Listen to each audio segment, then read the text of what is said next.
Ada mahasiswa progresif dari UIN Sunan Kalijaga, Kak Uci nih. Bagaimana sih kehidupan bedanya di Bangka sama di Jogja? Pada umumnya sih di Bangka sama di Jogja itu beda jauh. Pertama dari segi kultur. Kalau di Bangka itu kultur kayak di Jogja misalnya perempuan keluar malam atau perempuan nyari produktivitas di luar itu hal biasa. Kalau di Bangka itu enggak. Jadi di Bangka itu kita susah sekali mau berkembang dalam banyak hal gitu. Kalau di Jogja kan emang kulturnya kultur mahasiswa banget gitu ya, belajar, diskusi. Kalau di Bangka enggak, pulang sekolah, pulang kuliah ya udah pulang gitu. Terus kalau untuk image-nya, misalkan ada perempuan yang dia keluar malam ataupun dia misalkan tidak sesuai keadaan di situ gitu. Nah itu gimana kalau di Bangka? Apa emang semuanya juga bebas kayak yang kita rasain di Jogja? Enggak, tentu beda. Karena tadi pertama kultur. Karena di Bangka itu gimana ya, kalau misalnya perempuan keluar malam itu dicapnya perempuan nakal, kemudian perempuan tidak bisa diatur. Itu beda banget sama di Jogja. Karena kalau di Jogja kan saking banyaknya kampus, mungkin kebanyakan mayoritas mahasiswanya itu produktif kayak gitu. Keluar malam, kafe juga banyak di sini. Bukan kafe-kafe sekedar kafe garap tugas dan sebagainya, enggak. Di sini kafe juga multifungsi gitu, tempat diskusi, tempat bertukar pikiran, tempat-tempat belajar lah gitu ya, bukan sekedar belajar kampus gitu, belajar pergerakan, belajar banyak hal. Tapi di sana tuh enggak. Perempuan keluar malam tuh image-nya ya perempuan nakal, perempuan susah diatur kayak gitu. Image itu dalam tanda kutip buruk gitu. Terus ini kan udah kebetulan buka kafe nih, kedai kopi lah. Bagaimana bisa kepikiran itu, sedangkan nggak juga kan nanti balik ke Bangka lagi kan, nggak mungkin di Jogja terus. Nah itu gimana bisa ngebangun mungkin kafe yang terbilang ramai di sini dan cukup digemarin sama anak-anak Jogja juga, dan kedepannya ini bakal diapain lagi gitu kan, ntar kalau udah balik Bangka juga nggak di Jogja lagi tuh. Diapain tuh maksudnya, dikembangin kafenya atau dikembang ketika udah pulang? Oh udah pulang. Motivasi kita bikin kafe tuh berawal dari kita sama komunitas kali ya, karena kita itu dulu suka sekali ke warung kopi, mesen kopi. Kemudian kalau ada kegiatan diskusi itu kita nggak ada alternatif lain selain ke kafe. Kemudian ya udah kita buka aja nih sebagai wadah lah untuk teman-teman yang mungkin punya kegiatan yang sama gitu, ingin diskusi, ingin baca buku. Kemudian salah satu yang punya kafe juga dia berpikirnya bahwa kafe juga kayaknya harus membebaskan deh, karena kalau kita ada beberapa kafe yang kita kunjungin itu justru ada jam jam malam gitu, ketika mau diskusi lebih dari jam 12 tuh agak susah. Nah tercetusnya di situ, kayaknya kita harus bikin kafe juga yang mungkin lebih membebaskan kali ya, 24 jam. Nah mungkin masa corona ini kan rata kafe itu dia tutupnya jam 12 ya, kita tetap 24 jam.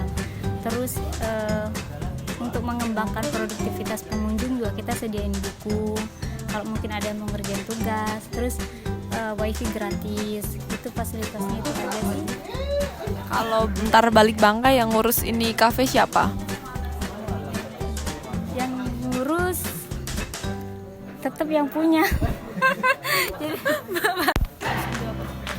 ya kalau yang buat ngembangin, karena ini kan kita gabungan ya bikinnya sama temen. Jadi kalau seandainya saya pulang ke Bangka itu ada satu lagi yang ngembangin. Nah kebetulan dia juga punya teman-teman yang ya cukup baik lah gitu, bisa membantu sampai. Terus kalau kita ngelihat seberapa bisakah kita berkembang di Jogja, dan kalau misalkan kita udah berkembang di Jogja dan kita pulang ke kampung halaman kita yang mungkin nggak bisa kita survivein atau nggak bisa tahu apa kebutuhan kita, nggak bisa kita dapat apa yang pengen kita butuhin di situ, itu gimana? Terutama yang di Bangka ya. Kalau misal kebutuhan saya nggak terpenuhi di Bangka gitu, di Bangka juga sebenarnya banyak forum-forum diskusi, kemudian pergerakan-pergerakan juga banyak, cuma nggak semasif di Jogja gitu, karena emang terbatas dari tadi jam, kemudian kan terbatas kampus mungkin. Itu terbatas. Kalau di Bangka kan keluarga dekat nih, jadi kayak ada sekat gitu. Oh, di sisi lain kita canggung gitu. Jadi di sisi lain juga ada kayak apa ya, kayak image gitu, kita jaga image. Oh, di keluarga tuh mau nggak mau tuh kita harus manut gitu, bukan karena gimana enggak, cuma menghargai aja. Cuma pilihan lain kalau nggak bisa misalnya pergerakan, kemudian ikut forum diskusi, mungkin salah satu cara yang menulis gitu. Mungkin itu salah satu cara yang paling efektif lah saat ini ya, karena media juga udah berkembang bebas, teknologi juga berkembang gitu. Itu sih. Udah part 2. Oh, ini belum nyambung. Kak Uci pernah denger feminis nggak? Pernah. Terus mengimplementasikan ataupun pernah diskusi nggak? Mengimplementasikan mungkin proses. Jadi saya itu ada salah satu mata kuliah judulnya Ekofeminisme, itu diampu sama kita manggilnya Mbok Dewi Chandraningrum. Nah, paling dari mata kuliah itu ya, jadi saya tuh belajar juga, diajak temen, alam itu ibu gitu. Nah, jadi kalau ada kegiatan-kegiatan yang sifatnya itu kealam-alaman lah gitu ya, menanam mungkin apa, menjaga dan sebagainya, mungkin saya khusus saya sendiri itu terinspirasi dari situ. Terus kalau misalkan kita ngeliat di Jogja ini kan emang freestyle banget nih, kehidupan mahasiswa atau pemuda di sini tuh bener-bener freestyle dalam artian tuh bebas, gaya berekspresinya tuh bebas banget di sini. Nah, ketika melihat perempuan yang tidak sesuai dengan keadaan biasanya, dalam tanda kutip dia misalkan apalah yang biasa kita lihat, nah yang pokoknya melakukan hal-hal yang nggak biasa yang perempuan lain lakukan lah. Nah, itu pandangan Kak Uci itu gimana? Kalau saya tuh nggak pernah merasa apa yang dilakukan orang itu nggak pantas ya, selama dia tidak merugikan orang lain itu ya pantas-pantas aja. Selama dia merokok, selama dia nggak mencuri rokok saya, itu kayaknya nggak masalah. Mau dia berpakaian seksi mungkin itu juga bukan hal yang masalah. Mau dia berhijab, dia juga nggak masalah. Itu sih nggak, selama dia nggak merugikan, nggak mengganggu, nggak merampas, nggak mengambil hak orang lain, kayaknya itu nggak ada masalah. Kalau saya pribadi ya, kayaknya pandangan saya itu begitu. Oke. Tapi kalau misalkan di gerakan-gerakan feminis itu ikut nggak? Kalau saya enggak. Saya pribadi ya, itu nggak begitu. Kalau bergerak bukan gimana-gimana, nggak bisa kalau harus ikut gerakan-gerakan itu. Paling ya sendiri aja gitu.